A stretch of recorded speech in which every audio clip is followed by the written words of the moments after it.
serà bo que ens expliquin de què anirà aquest projecte i com senzillament el que fem és més orgull de ciutat, perquè l'únic que demostrarem és que la gent que vivim aquí tots som valuosos, però senzillament destacarem algun més, com pot ser en aquesta sala de la columna, que senzillament la ciutat ha anat fent això al llarg del temps, donar més valor per a alguna de les seves actuacions a la vida de biguetans il·lustres. Avui el que anem a veure és en què consistirà i em sembla que això molt sigil·losament ho ha portat el seu director i ens explicarà i ens en farà partíceps i a veure si algun de nosaltres l'any que ve ens podem trobar que donem el distintiu de biguetà o de biguetana de l'any. Vol dir que, Joan, quan vulguis. Gràcies a tots per ser aquí. Primer voldria destacar la gran acollida que hem rebut per part de l'Ajuntament de Vic. Per això avui som aquí a la sala de la columna per presentar aquesta iniciativa, el Biguetà de l'any. Permeteu-me que comenci explicant per què som avui aquí. Hi ha qui ho llegirà que això és un fruit del fracàs, però jo, de naturalesa lluitador i optimista, em quedo amb que són una d'aquestes oportunitats que brinda la crisi. El biguetà independent és el fill pòstum d'Osona Comarca. Però bé, som aquí, amb ganes de lluitar i de tirar endavant. La vocació de capitalitat de Vic ens havia portat a conformar, o ens ha portat sempre a conformar uns mitjans de comunicació que sempre primaven la comarca d'Osona. Som 51 municipis, vol dir que es havia de parlar de tothom, i això què ha provocat? Que en detriment de la força que tenia la capitalitat de Vic, la informació local ha estat quasi sempre obviada, amb el que la riquesa cultural, associativa, esportiva i social de la ciutat no ha tingut segurament el ressò que la seva activitat generava. La vida de la ciutat de Vic es mereix, segur, una publicació pròpia, i aquest és el nostre repte, aconseguir que els seus ciutadans se sentin seva una publicació que vol ser referent del pols diari dels biguetans i de tot l'entramat social que hi ha al seu entorn. Amb el biguetà hem descobert una riquesa humana i patrimonial que, tot i que la intuïem, ens havia passat parcialment desapercebuda per tot això que dèiem abans dels mitjans comarcals, perquè poques vegades, a més, els mitjans de comunicació ens havíem parat atenció amb la ciutat, s'hi havia donat poca difusió a molts actes i, en tot cas, la difusió que es feia de la ciutat sempre havia estat lligada per fets que majoritàriament, per desgràcia, no són positius, són negatius, i és tan simple com això. L'actualitat de la ciutat, sobretot quan està repercutida en mitjans d'abast nacional, el que prima més sempre és tot el negatiu. El biguetà i Ràdio Vic ni volem ni pretenem ser la llum que il·lumini el camí o el virtuós dalt de l'escenari. Lluitem per jugar un paper molt modest des del darrere d'aquesta riquesa biguetana, empènyer un xic tota aquesta gent i aquestes institucions que fan gran la ciutat i, per empatia, Osona i Catalunya. Estem altament motivats per fer públics aquests noms, ciutadans i entitats que des de qualsevol àmbit estan militant en aquest nou biguetanisme, en aquest biguetanisme que és integrador, solidari i obert a la riquesa de tot allò que pot sumar i ajudar a regenerar la societat catalana, compartint un model de valors que cal aplicar al present i defensant una estratègia independentista allunyada de l'acció partidista. El biguetà de l'any té molts reptes per endavant. El més vital seria aconseguir integrar aquesta festa dins els actes de la festa major i que s'acabi convertint en un referent d'aquests dies, buscant la solidesa que atorga uns guardons que la ciutadania acabi fent seus i on la figura de l'incitador, de l'iniciador, en aquest cas nosaltres, la nostra figura, sigui absolutament prescindible. Si un dia Ràdio Vic, que és el mitjà degà de comunicació de Vic i d'Osona, deixa d'existir, i toco fusta, doncs els premis haurien de seguir perquè és el que desitgem, que els guardons al biguetà de l'any perdurin més enllà dels nostres mitjans i s'acabin integrant en la vida i en la festa de la ciutat. Un repte essencial serà la definició de biguetà. Qui és biguetà? El dia que li vaig proposar endegar aquests guardons a la bona amiga Anna R, de seguida es va entusiasmar amb la proposta i fer-la coincidir amb la festa major, doncs va dir que ajudaria sens dubte a garantir-ne el futur, però clar, també li vaig fer aquesta pregunta, qui pot ser biguetà de l'any? Vam començar a fer volar coloms, que si això, que si l'altre, aquest condiciona. fins que en un moment donat doncs, li vaig etzibar. A veure, Anna, jo podria ser biguetà de l'any. Tu no, va exclamar, li va sortir de l'ànima, tu no. A banda dels mèrits que podria repassar, no? La meva trajectòria personal, jo havia estat jugador del Patí Vic, vaig entrenar al Vic també, i en l'any que vaig acabar entrenant al primer equip vam aconseguir per primera vegada classificar el Vic per una competició europea. Des de l'any olímpic estic treballant en mitjans comarcals i locals amb seu a Vic. Vol dir que tinc un cert bagatge, no? I m'anava rumiant l'Anna. Potser m'està discriminant perquè sóc fill de Sant Hipòlit. I és evident que no. Molts dies hi he anat reflexionant i en pesar he acabat donant-li la raó. No és suficient haver treballat a Vic, però tampoc haver nascut a Vic.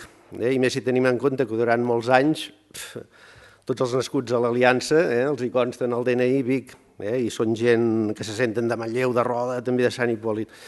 Avui, afortunadament, això ja no passa. Neixis on neixis, doncs pots acabar-te inscrivint on tu te sents. Però bé, què s'ha de fer per optar a biguetà de l'any? No n'hi ha prou amb treballar o viure a Vic. Ha de ser suficient això, el néixer? A mi em sembla que no, que cal militar de biguetà. I per fer-ho no cal ni la fe de baptisme ni els padrins, és només un acte d'amor.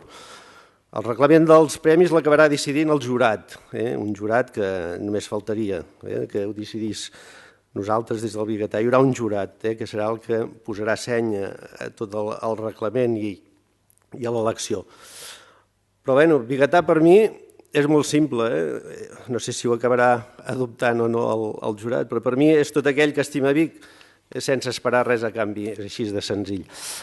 Cada any per la Festa Major volem atorgar aquests reconeixements que avui presentem. Hi haurà un jurat representatiu de la societat biguetana que en garantirà la pluralitat i les seves votacions i decisions se sumaran a les que exerceixin els biguetans que hi vulguin participar a través dels canals que establim, que la difusió es farà i serà pesada segur a través de Ràdio Vic i el Biguetà.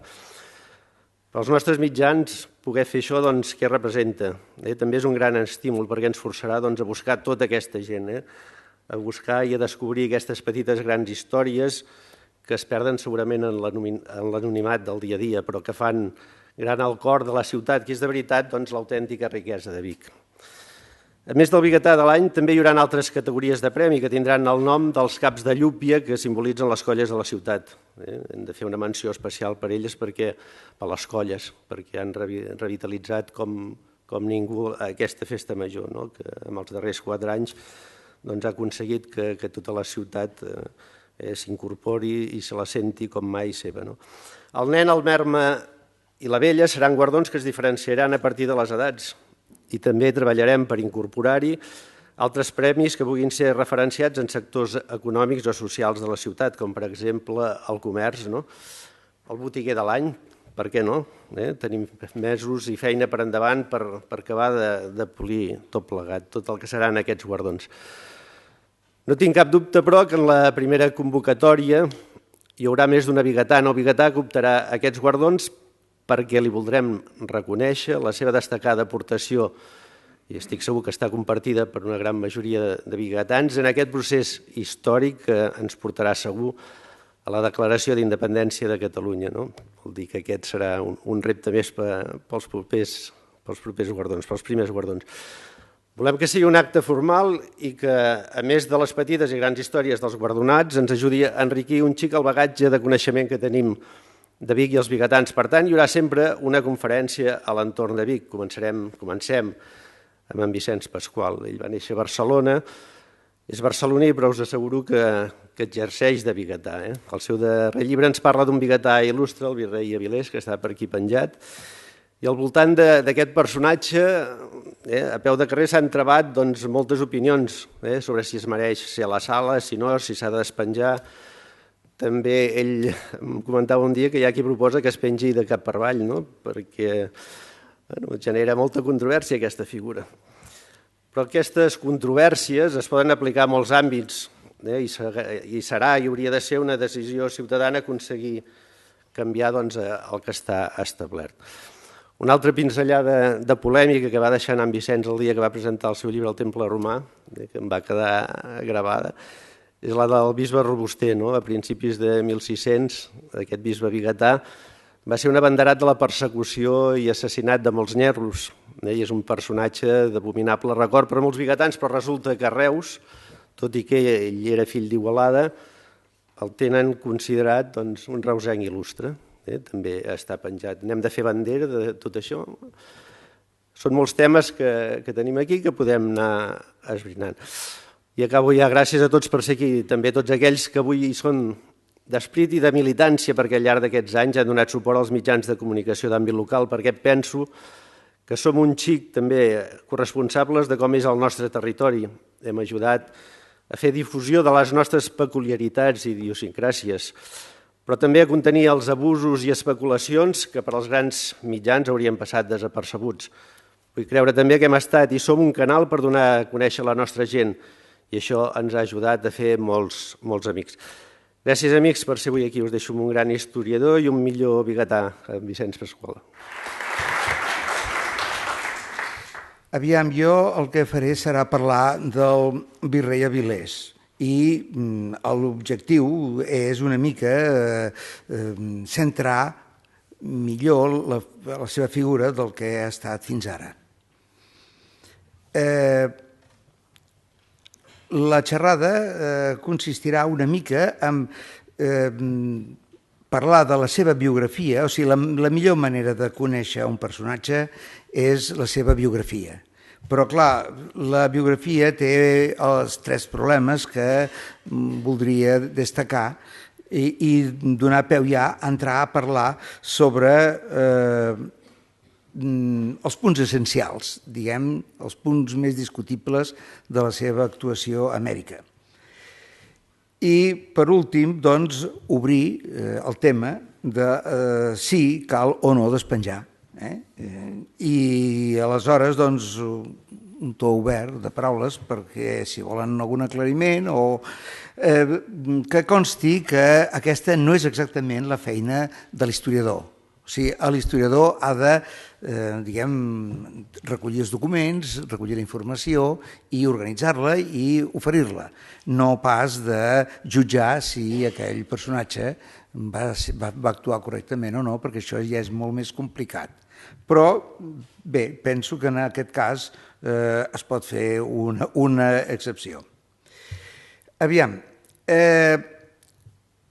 jo he intentat fer una biografia que per mi no pot ser, baix cap concepte, una hagiografia, o sigui, una espècie d'exaltació sistemàtica del personatge.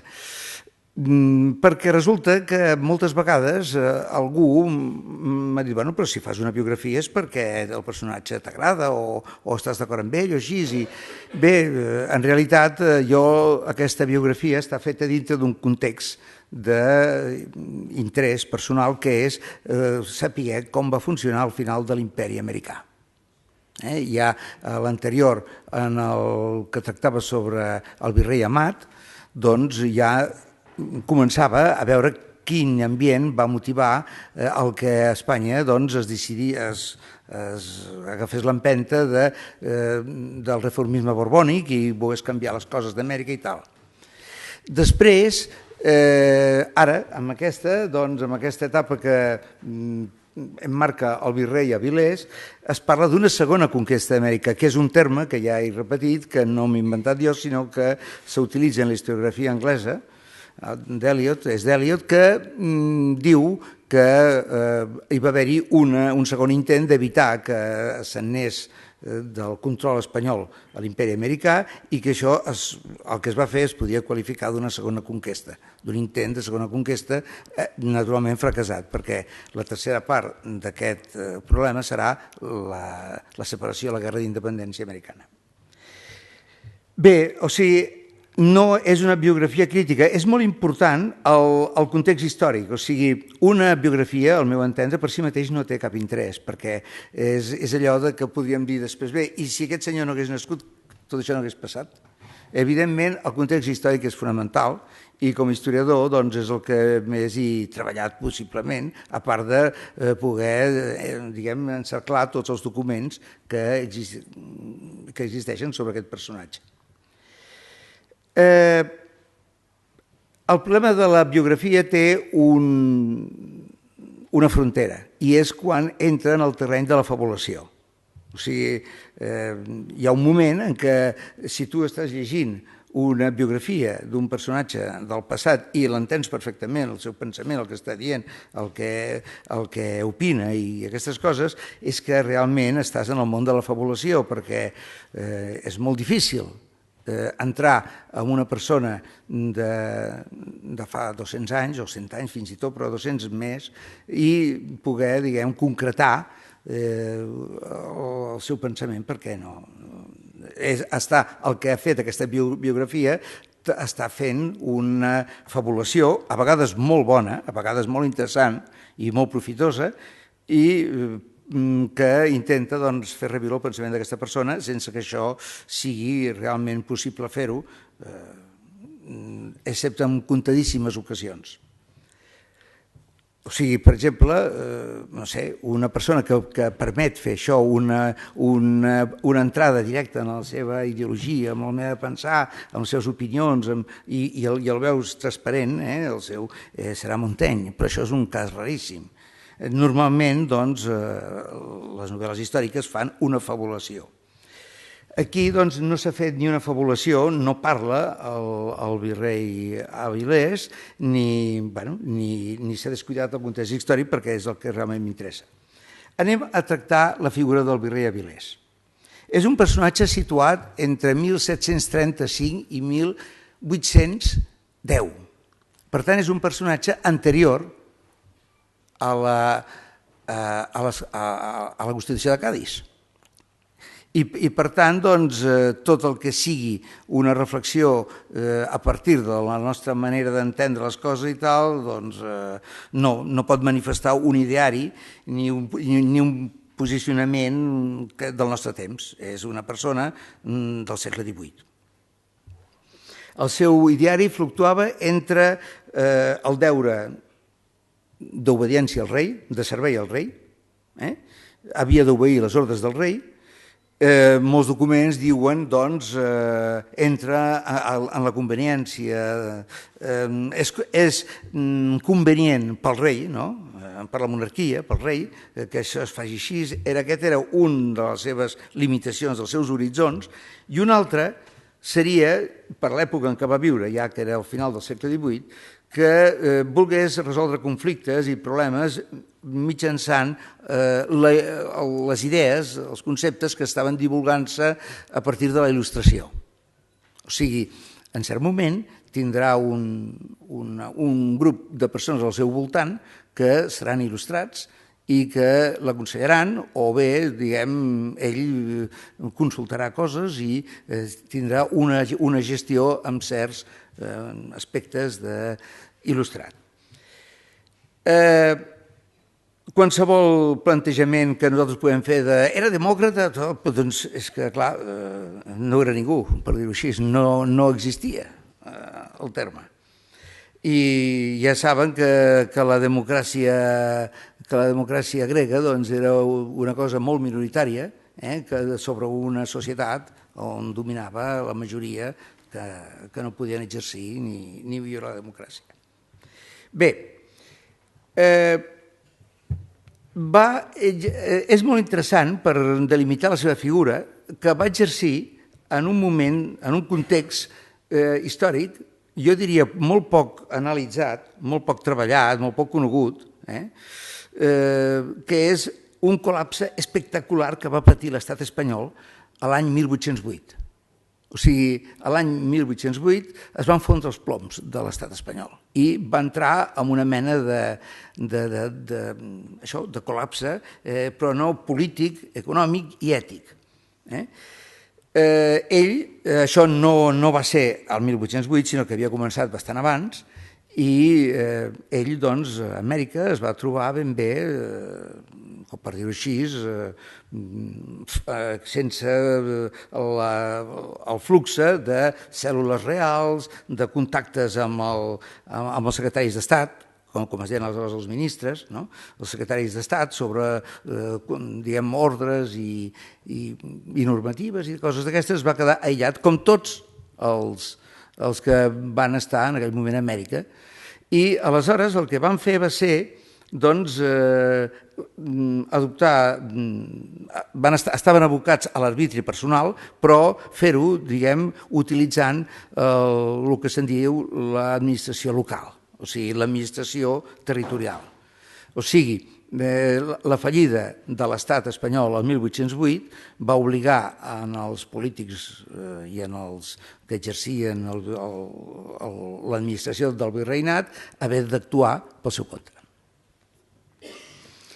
I donat que en aquell moment eren molt precabuts de no cometre errors i tal, doncs s'assessoraven en l'administració local, que va ser la que va continuar governant Amèrica. Curiosament, en Godoy, amb unes memòries monumentals que va fer, va estar 40 anys escrivint les seves memòries, en Godoy, doncs diu que el govern d'Amèrica en aquest temps va ser el millor que hi va haver-hi, perquè realment no el dirigien des d'Espanya, sinó que el dirigien des de l'administració local. És això que les coses funcionaven, les solucions es feien molt més eficaces, molt més properes i molt més raonables. Aleshores, també és de destacar que ell va ser bàsicament va tenir 3 càrrecs molt importants. Va ser governador general de Xile, que era un càrrec que era com un petit virrei, era com si diguéssim una preparació per al càrrec de futur de virrei del Perú, però que era més perquè ens anés preparant, ens anés escoent un bon virrei, que anés veient els problemes que hi havia, perquè quan anés al Perú o un altre virreinat, però solia ser el Perú. Doncs ell va ser governador i capità general del Perú durant uns anys, però clar, 2 anys, de l'any 96 a l'any 98, 2 anys i escaig. Immediatament, per urgències, diguem, que faltava personal, va ser enviat al Riu de la Plata. El Riu de la Plata era un virreinat de nova creació. En realitat, l'imperi espanyol estava completament abocat cap al Pacífic. Perú i Xile i les costes de Mèxic donaven directament al Pacífic. I això li produïa una espècie de defensa, perquè els anglesos havien de creuar pel Cap d'Hornos o bé intentar traspassar per Panamà, de banda a banda, de l'altre cantó, i per tant els mars del sud eren espanyols i estaven completament protegits per la falta d'un pas. Però quan els anglesos van millorar les tècniques de navegació i van penetrar als mars del sud, doncs es va veure la urgència de defensar les costes. Impossible. Defensar les costes era impossible, eren enormes, des de tot el continent sud-americà, impossible de fer-ho, doncs es va pensar en desplaçar, reorganitzar els virreinats i es va crear en tota una sèrie de territoris del continent sud-americà, però del centre del continent sud-americà, crear el virreinat de la Plata, que tindria la seva capital a Buenos Aires. Buenos Aires va convertir en el nou port d'entrada durant molts anys. Bé, doncs ell va ser nomenat virrei del Riu de la Plata, però també va estar-hi 2 anys i mig, perquè immediatament, per urgència, va ser desplaçat a virrei del Perú, que va ser el 3è càrrec i últim que va exercir, aquesta vegada 5 anys, entre el 1801 i el 1806. Per tant, però, clar, explico això perquè s'entengui que, per exemple, el virrei Manso de Velasco o bé el virrei anteriors, el virrei Manuel de Amat, doncs van estar-hi 16 anys. El temps era de 8 anys i repetible, o sigui, prolongable, amb un altre que més aviat havien de plegar per massa grans que no perquè haguessin exercit tot el... perquè més aviat, diguem, l'escala administrativa portava que quan arribaves a un càrrec d'aquests eres ja una persona bastant gran. Per tant, un dels problemes que va viure va ser aquesta poc temps per desenvolupar. Això fa que, per exemple, doncs, un retrat segur, diguem, del seu aspecte no es coneix. Si bé hi ha una mena de dibuix que de més o menys com seria, i jo diria que és el que es va inspirar en la història d'Amèrica d'en Ballesteros, el volum 13, i parla dels virreis del segle XVIII, i hi ha un dibuix que podria ser, no és una pintura, és un dibuix que podria ser... posa aquí. Ara, jo he estat en el Palau Virreinal de Lima i no hi ha cap retrat del virrei Avilés. I em van dir que no existia, que si havia hagut alguna vegada, possiblement era havia estat destruït, en fi. Això vagi per davant que alguna vegada he dit que no és el seu retrat i sembla que aquest dibuix no correspon al seu retrat, si bé va inspirar aquest dibuix de la sala de la columna. Aviam, ell, la seva biografia política, per la qual s'està plantejant despenjar-lo o no despenjar-lo del lloc, va començar amb la seva arribada a Amèrica. Això va ser l'any 1769 i va arribar com a oficial jove, capità de cavalleria, que el van deixar, va arribar a Montevideo i es va trobar acantonat amb altres tropes per anar a la guerra contra Anglaterra per les Malvines. Això és un tema que, com que és bastant actual, faré un breu esment. O sigui, les Malvines formava part de l'imperi espanyol, però teòricament no estava ocupat. No estava ocupat perquè dins de l'imperi espanyol hi havia moltíssims territoris que no estaven ocupats. Segons alguns estudiosos, el 60% del territori americà no estava realment poblat per espanyols, ocupat per espanyols. S'havia seleccionat les zones més riques, més pròsperes, es havien creat ciutats i allà es concentrava la població, però hi havia amplíssims territoris que no tenien, no hi havia població. A les Malvines es va pensar que seria un lloc que calia poblar-lo perquè podria ser per una navegació que anés a creuar el Cap d'Hornos, seria un bon moment per parar i fer aiguada, que es deia, i es va intentar poblar, però els que havien de mantenir, diguem,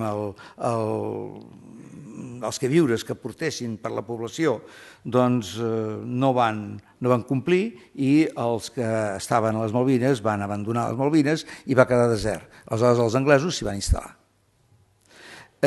Evidentment, això era una provocació i el rei d'Espanya va ordenar un atac contra l'establiment anglès, es va fer, es va expulsar els anglesos, però immediatament això per Anglaterra significava una declaració de guerra i aleshores els espanyols confiaven que els seus aliats, els francesos, doncs ajudarien, però els francesos van dir que no era el moment, que no estaven preparats i que no ajudarien. I per tant, el rei Carles III, que va engegar amb molta empenta el seu regnat, doncs es va tirar enrere, es va haver de tirar enrere i reconstruir ell mateix el que havia destruït en els anglesos i graciosament els hi deixava a l'illa de Sanders que estiguessin instal·lats, el qual els anglesos van entendre que se'ls regalava. I aquí ve el conflicte de les Malvines. entre anglesos. Bé, ell va anar-hi, però com que no va acabar amb una guerra amb Anglaterra, doncs va ser desplaçat, ell, amb el seu, diguem, coronel, que era Sentmenat, un tal Sentmenat, van ser desplaçats cap a la Patagònia, cap a la zona d'Araucània, no? Bé, allí hi havia conflicte també, un conflicte etern, però de tot això no en sabem res perquè ell era un capità. Hi havia la revolta de Cariñanso, que era un cabdill que es va enfrontar als espanyols, i ja saben que a partir del riu Biobío, es diu així, doncs tota la part del sud els espanyols no travessaven perquè era indígena, era dels araucans. I doncs era una zona fronterera farcida de bandolers i farcida d'atacs d'uns i altres i de robatoris, saquejos i tal, i aleshores doncs aquí es va voler posar ordre i es va enviar, i ell hi va anar-hi. Després d'aquí va ser enviat com a instructor militar de cavalleria a Lima. Sent instructor militar de cavalleria a Lima, va ser quan es va esclatar la revolta de Tupac Amaru, que és ben bé, ocupa una part important en aquest llibre, i és una revolta com mai havia existit i ni mai tornarà a existir a l'imperi americà. Va ser una revolta indígena que pretenia la restitució de l'imperi inca, però amb una visió, diguem, moderna, amb una visió on americans i espanyols, diguem, els americans, espanyols, perquè ells, criollos és una paraula que els era ofensiva, doncs perquè indicava color de pell, no? Barreja, i en canvi espanyols americans, com es volien fer dir, doncs havien de formar part d'aquest imperi inca. En la revolta de Tupac Amaru, que s'ha d'analitzar en dues fases, la primera doncs va ser això, va començar amb l'execució d'un personatge, d'un governador, d'un corregidor molt cruel, que era Arriaga, i després intentar reunir armes i agafar un arsenal i tal.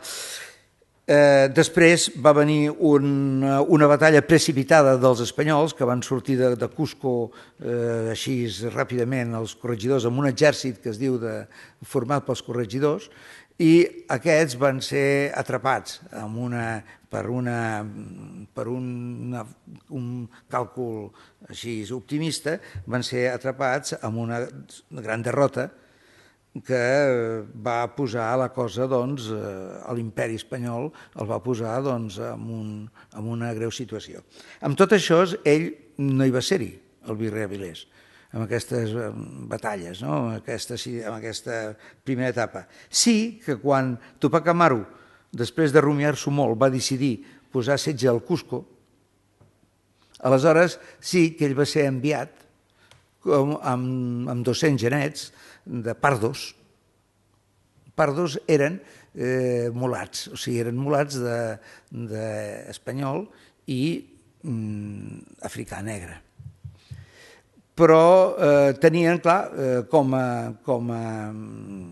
no espanyols, doncs els indis, ningú podia portar armes, però com que aquests tenien sang espanyola, tenien sang europea, sang blanca, de blanc, doncs tenien dret a portar armes, i es va crear com una espècie d'exèrcit que va anar a socórrer al Cuzco. La batalla del Cuzco va ser terrible. La batalla del Cuzco va ser terrible i va ser d'una crueldat increïble, perquè tant uns com altres, tant els que atacaven, que portaven indis bàsicament, i els que defensaven van posar indis davant, va ser una lluita espantosa, cos a cos, entre població índia.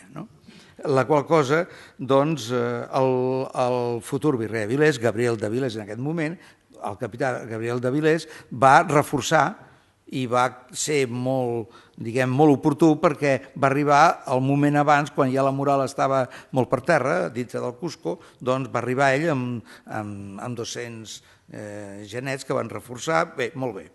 Això li va valdre posteriorment el reconeixement i convertir-lo en coronel. Bé, aquí sí que va actuar i va ser considerat com un personatge molt valent i molt... Bé, immediatament, vist que la cosa estava mal armat i la superioritat de les armes blanques, de les armes de foc, era molt important, es va retirar. Tupac Amaru va retirar. A més, diuen que, això sí que és una fabulació, que va considerar que era un carnatge terrible pels indis i que no volia veure com es mataven entre ells i va ordenar la retirada. Aprofitant la boira d'un matí se'n van anar. Aleshores, a partir d'aquí va venir la persecució de Tupac Amaru, la seva captura per les forces, diguem, que van arribar del general del Valle, després ja que venien més lentament del Cusco, tropes nombroses, i es va perseguir els exèrcits de Tupac Amaru fins que es va capturar. Tupac Amaru va ser molt fàcil capturar-lo, va ser immediat, perquè es van dirigir a Tangasuka i en un poble anterior els indígenes, per no patir el càstig sever dels espanyols, doncs el van entregar amb ell i a tota la família, que havia entrat allà a dormir i havia parat allí, i el van entrar amb ell i a tota la família, i a canvi que els espanyols no castiguessin a la població, diguem, cremant o matant. Bé. Així, el Tupac Amaru va ser portat a Cusco i allí se li va fer un judici en el qual ells no van poder dir res, i després es va decretar uns certs personatges tenebrosos, com va ser el virrei Jauregui, el visitador Areche o el fiscal Matalinares, Benito Matalinares, que van tenir d'una correspondència molt terrible. Doncs aquests, i el bisbe Moscoso i Peralta, aquests van ser els que van portar a terme el judici i l'execució terrible de tota la família i tots els generals de Tupac Amaru. Quasi tota la família i tots els generals de Tupac Amaru amb una cerimònia macabra, terrible. Mentrestant, el que seria Gabriel de Avilés seguia la persecució de les restes de l'exèrcit que s'estava reorganitzant amb el seu cosí Diego Cristóbal i estava ja en direcció a Puno, cap al llac Titicaca, perseguint les restes de l'exèrcit que fugia. De l'exèrcit indi que s'estava defensant a la defensiva i tal. Per tant, no hi va ser-hi. En aquesta situació no hi va ser-hi el Gabriel de Avilés, que era un capità, però no hi va ser-hi. Tota l'execució de Tupac Amaru es va produir a partir de voler donar un càstig exemplar que aterroritzés veure's al final. I, per tant, així figura per escrit, l'ordre era que havia de terroritzar la crueltat en què s'aplicava i tal. Per tant, clar, dir que ell va ser perseguidor de Tupac Amaru com a oficial de l'exèrcit espanyol, però no va participar directament amb aquesta trista, perquè pensin que a Lima ho tenen encara, diguem, com una cosa... No, a Cusco, perdó, ho tenen clavat com un... Tenen una maqueta del martiri que es va fer i l'ensenyen i t'ho expliquen i realment encara els commou veure-ho. Bé,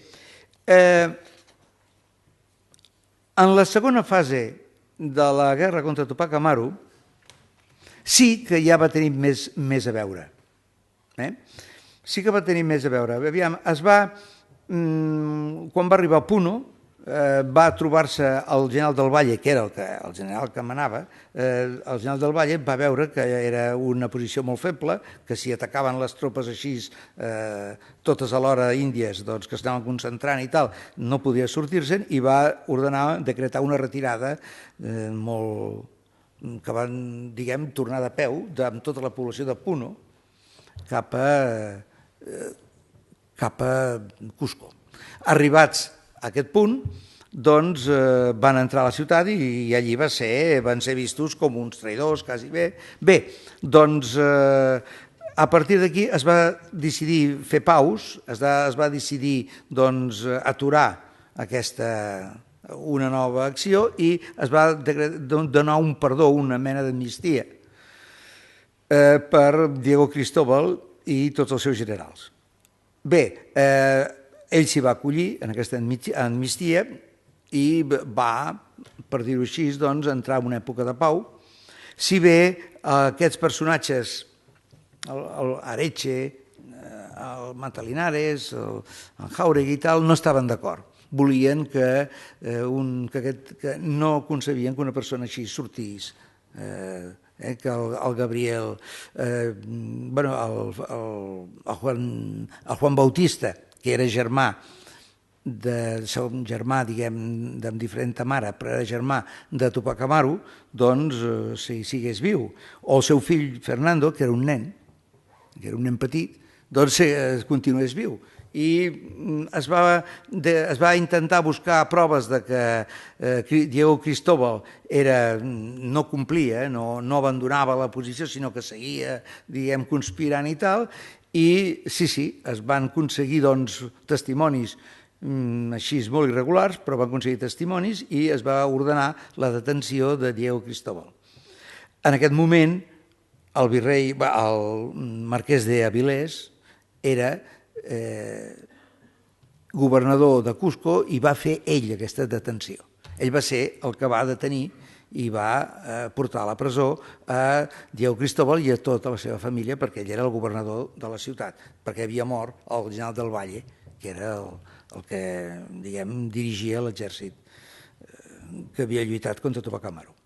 Bé, aquí vindrà un moment en què és essencial per delimitar la seva figura. Resulta que en el moment que va fer això, que va detenir, van dir, molt bé, ja està, doncs vinga, en Diego Cristóbal, un judici sumaríssim, execució, tots els seus generals, però a més, el Juan Bautista, el germà, que no tenia res a veure, perquè era d'un altre, no era de la família dels Tupac Amaru, i el fill petit, Fernando, aquests també, perquè no ha de quedar ni rastre dels Tupac Amaru. I aleshores aquí sabem que s'hi va oposar Gabriel de Avilés. Va dir que no, que si una part ja estava condemnada i passava a l'execució, però la part que tenia que havia estat, que no havia intervingut i que se la condenava a l'exili, aquests no.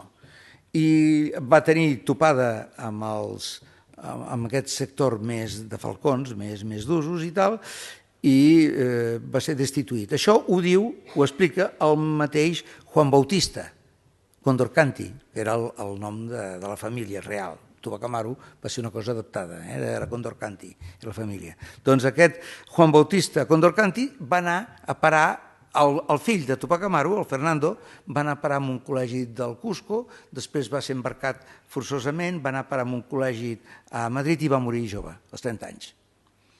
Mentre que aquest Juan Diego Condorcanti va ser portat al penal de Ceuta a treballar-hi i allí, en aquest penal, un jesuïta, un tal Marcos Durán Martel, li va assabentat qui era, que feia allí un peruà treballant en un penal de Ceuta, doncs li va escriure unes memòries i ell mateix, Juan Bautista, diu que va salvar la vida gràcies al virrei Avilés, a Gabriel de Avilés, que es va oposar a l'execució i va obligar a que es complís l'ordre de desterrament.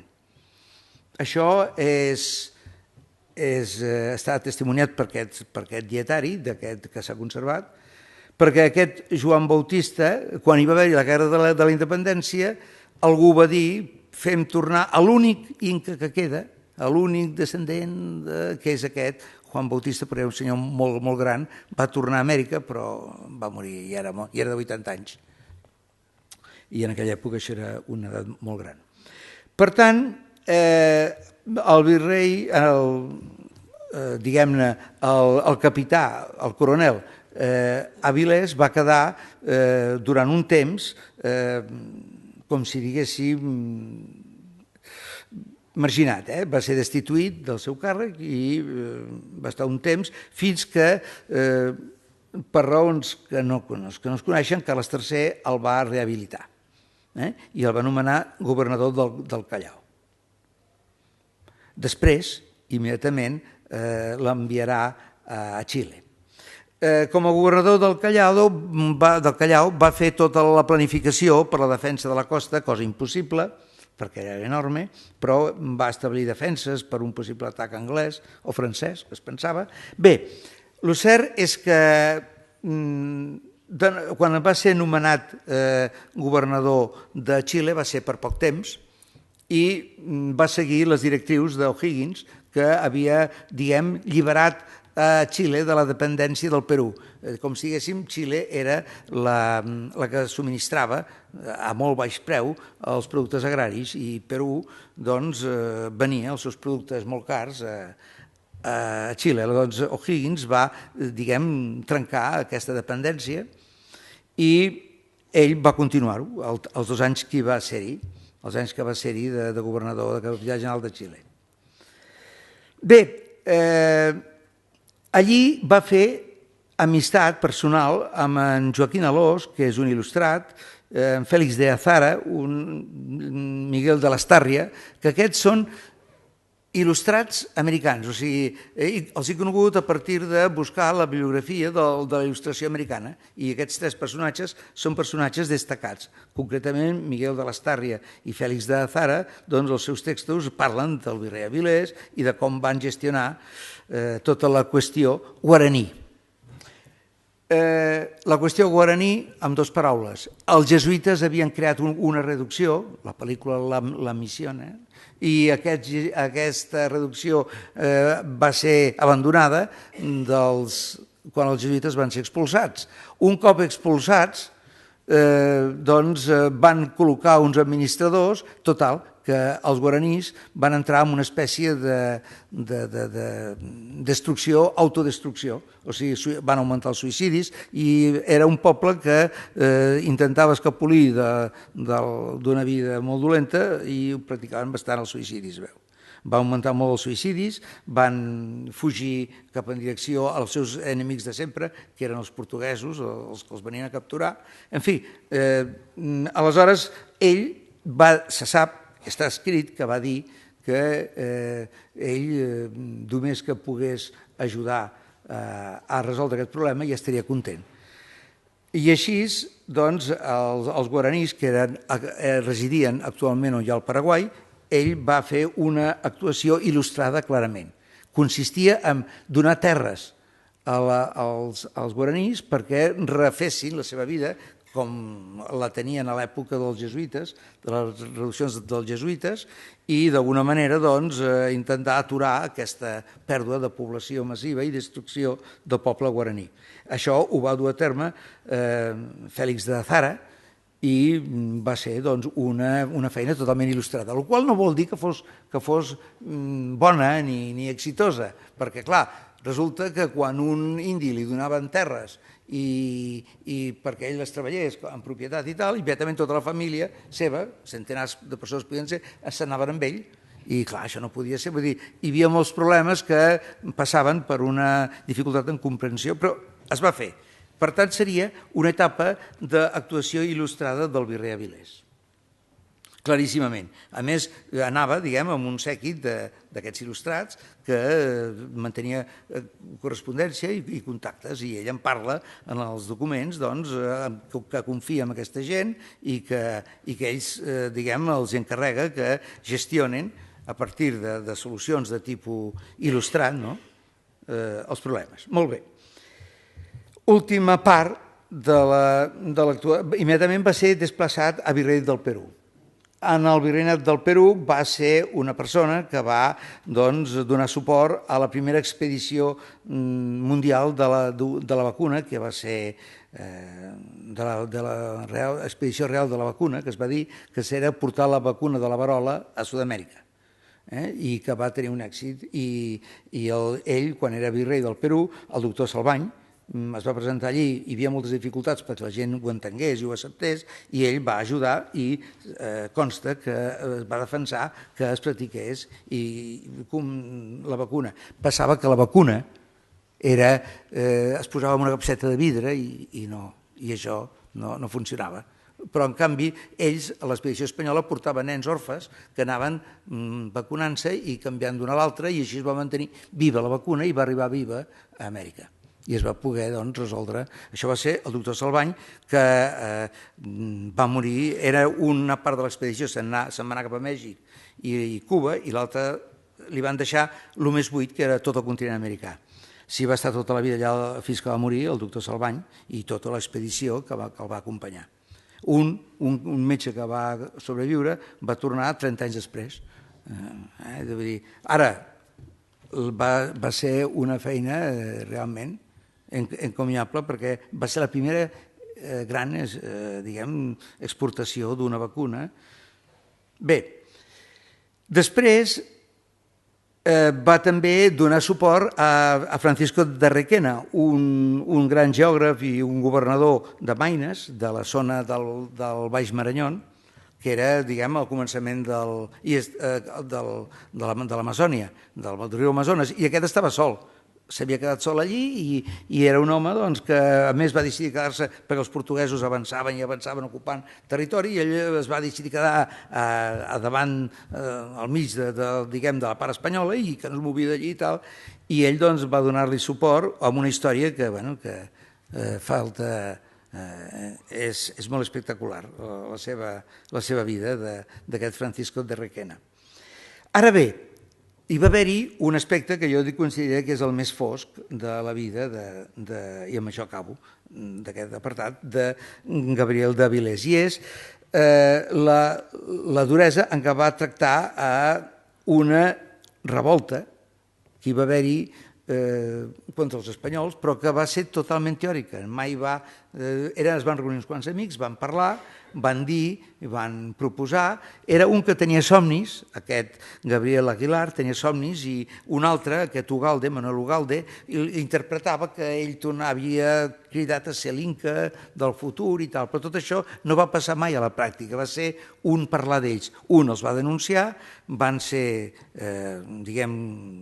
escoltats secretament una d'aquestes reunions i capturats, van ser condemnats a morts i executats. Realment no hi havia cap intent a part de parlar, però era una societat molt tensa en aquest moment.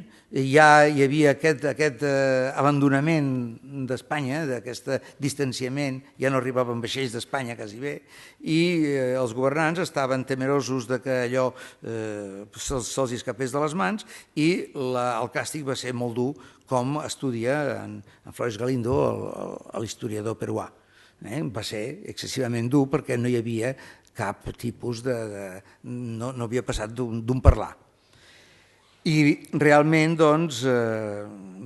reflecteix una societat o un comportament molt de por, molt atemorit. Això seria, a partir d'aquí, ell ja va ser substituït pel futur virrei Abascal, i immediatament al poc temps començaria la guerra d'independència americana. Ell va anar-se'n en direcció, encara se li va encarregar una feina, perquè tenia contactes, però ja se'n va anar cap a Santiago de Xile, i a Valparaíso va morir. Diuen que intentant tornar, però jo diria que és on havia trobat aquestes amistats amb els il·lustrats i tenia ganes d'anar cap allí.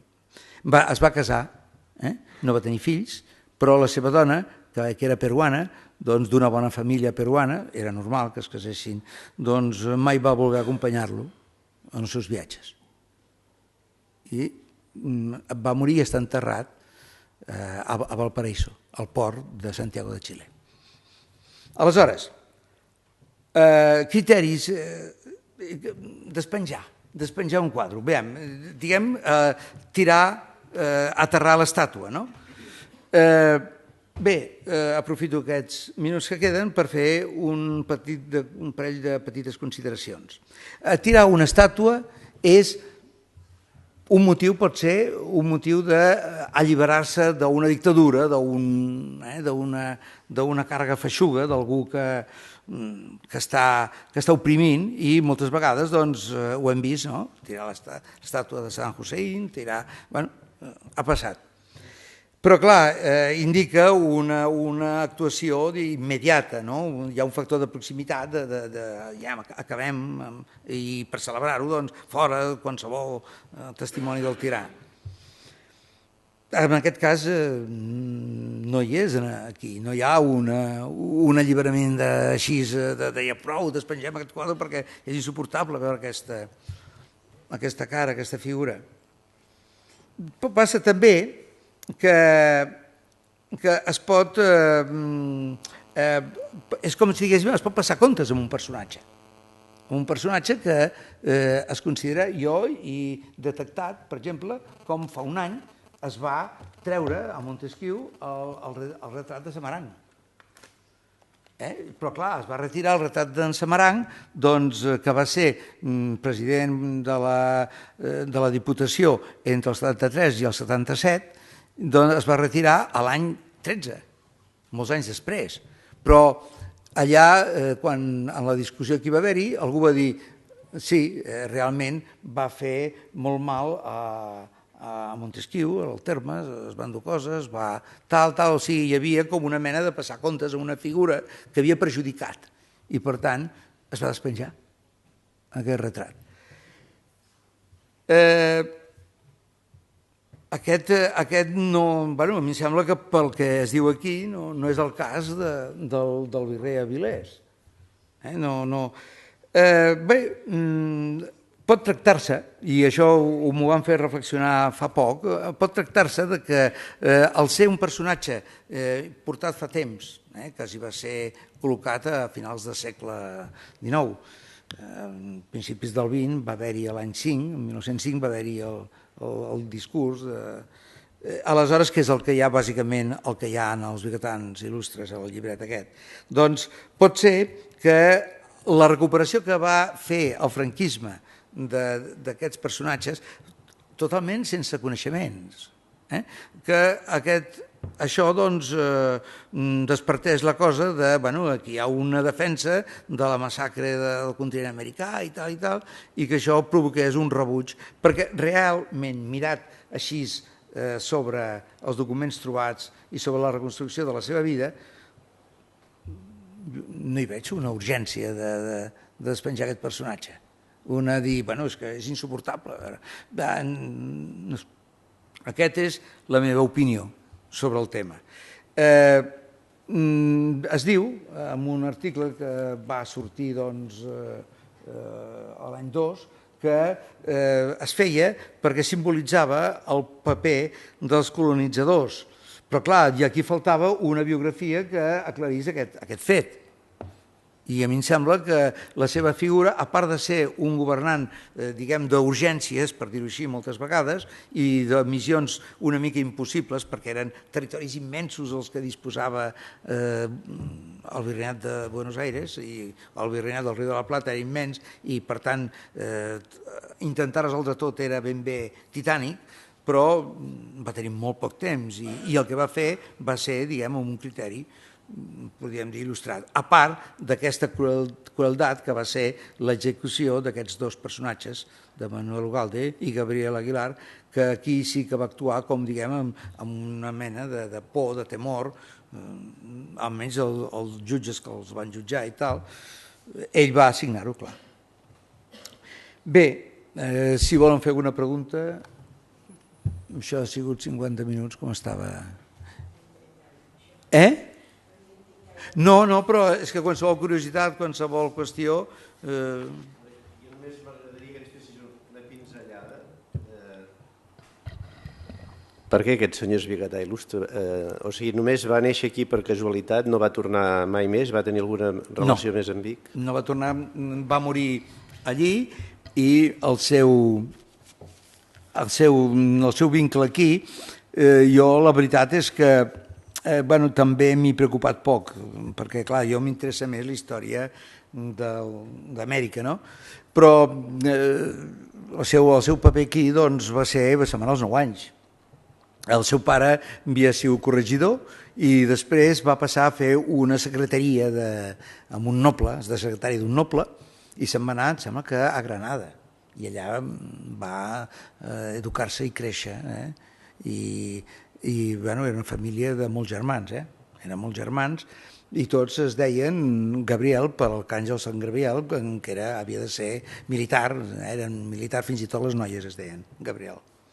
I aleshores, doncs, diuen que si després les davallades van mantenir contactes amb ell, però això ho diu els vigatans il·lustres i després ho diu en Solà Sala, uns escrits que va fer sobre la ciutat, ho glosa molt detingudament, però jo documents no n'he trobat. No. Jo, per exemple, sí que conservo la carta que es queixava amb en Gálvez. El Gálvez era, com si diguéssim, el secretari d'Estat, el ministre d'Índies.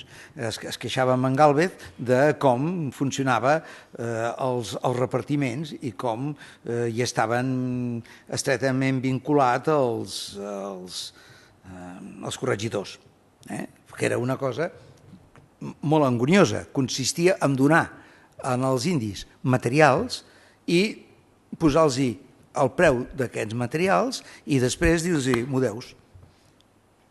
Molt espanyola, no? O sigui, et don materials que podrien ser, se suposa, eines pel camp, però no. Eren coses que li venien al corregidor i el corregidor tenia el negoci molt lucratiu de donar-ho als indis i obligar-los a crear-los un deute perquè treballessin per ell i paguessin aquest deute. Sota, doncs, no era castigar-los perquè no treballaven, sinó castigar-los perquè no cobrien el deute. I això era un abús que es va acabar al Perú amb la revolta de Tupac Amaru, que en part ell culpabilitza els corregidors d'aquesta revolta per el maltracte als indígenes. Però a part d'això, doncs, no hi ha documents de quan va estar aquí a Vic. Ara, sí, va néixer aquí a Vic i, bé, i està posat, ha permès parlar-ne i tal. Però en tot cas era el fill d'un corregidor, sí. D'un corregidor, que vol dir que eren els invasors que teníem aquí, no? La gent que... Sí, una persona portada pel règim borbònic amb una mena de càrrec de tipus administratiu policíac. Clar, era un corregidor. Però clar, era el seu pare, En tot cas, hauríem de treure el retrat del pare, No, ell no, Bé, doncs, Vicenç, moltes gràcies perquè entre la teva explicació i com a bon periodista ha buscat un vigatà il·lustre controvertit per començar aquesta iniciativa, ha fet que tots aquí, a part de que l'únic que aconseguim és que coneixem més coses de la ciutat i em sembla que això és important i potser també és el que es volen aquests premis.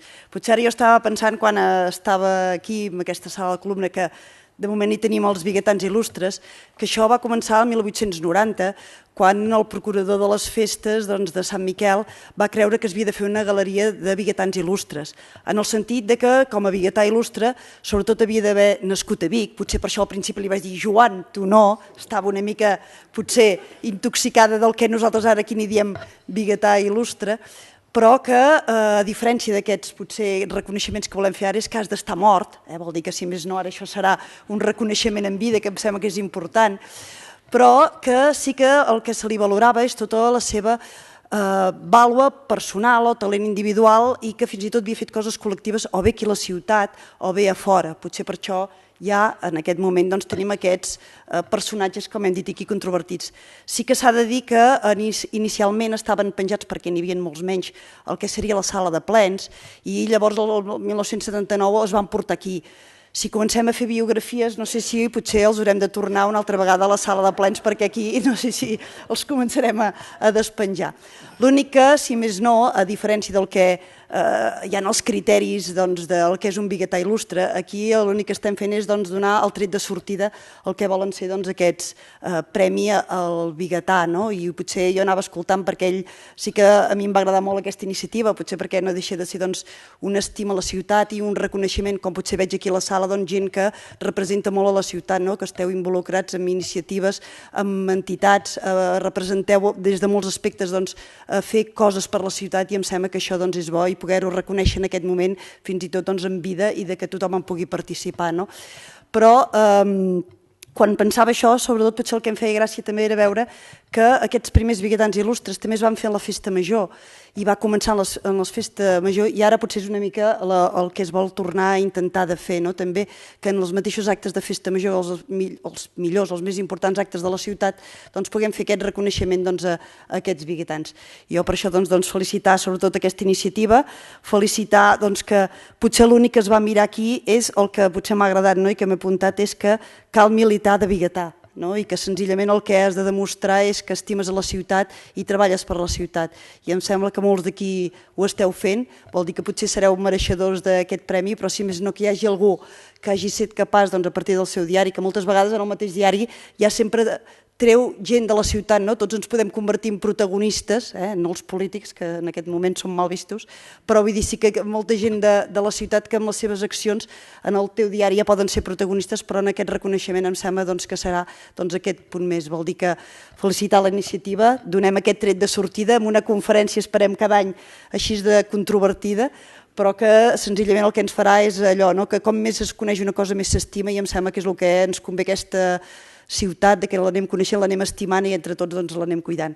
Gràcies per tot, bona Festa Major, que continuï, i a veure l'any que ve qui tenim. Moltes gràcies.